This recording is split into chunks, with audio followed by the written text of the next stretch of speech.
તો મહેસાણા જિલ્લાના વડનગરમાં જૂની વાગડી નજીક સાબરમતી નદીમાં એક મોટી ઘટના સામે આવી। રેતી લેવા ગયેલા 7 લોકો નદીના પ્રવાહમાં ફસાઈ ગયા। ભારે વરસાદના કારણે સાબરમતી નદીમાં પાણીનો પ્રવાહ વધી જતા લોકો નદીના વચ્ચે અટવાઈ ગયા હતા। સ્થાનિક ફાયર ટીમે તાત્કાલિક રેસ્ક્યુ ઓપરેશન શરૂ કર્યું, પરંતુ પરિસ્થિતિની ગંભીરતાને ધ્યાને લઈને નેશનલ ડિઝાસ્ટર રિસ્પોન્સ ફોર્સની ટીમને બોલાવવામાં આવી। એનડીઆરએફની ટીમે 22 કલાકની અથાગ મહેનત બાદ પડકારજનક પરિસ્થિતિઓ વચ્ચે તમામ 7 લોકોને હેમખેમ બચાવી લીધા। રેસ્ક્યુ ઓપરેશન દરમિયાન નદીનો તીવ્ર પ્રવાહ અને વરસાદી વાતાવરણે ટીમની કામગીરીને વધુ મુશ્કેલ બનાવી હતી, પરંતુ એનડીઆરએફ અને ફાયરની ટીમની સમન્વિત કામગીરીએ આ મિશનને સફળ બનાવ્યું। બચાવાયેલા તમામ લોકો સુરક્ષિત છે, તેમની તબિયત સ્થિર હોવાનું જણાવવામાં આવી રહ્યું છે।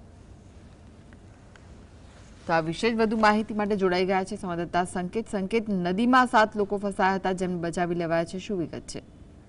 જો વાત કરવામાં આવે તો વડનગર પાસેની આ જે ઘટના છે તેમાં 7 લોકો નદીના પટમાં ઉતર્યા હતા અને નદીના પટમાં ઉતરીને જે રેતી હોય છે તે રેતી લેવા માટે ગયા હતા।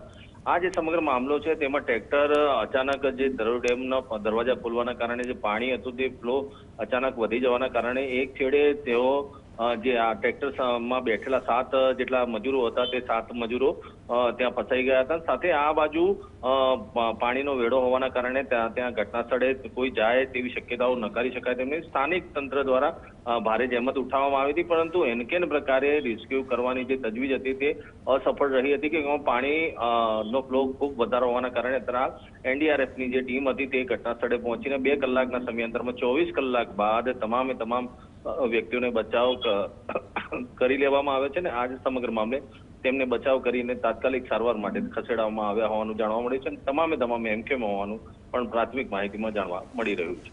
જી, આભાર સંકેત માહિતી આપવા માટે।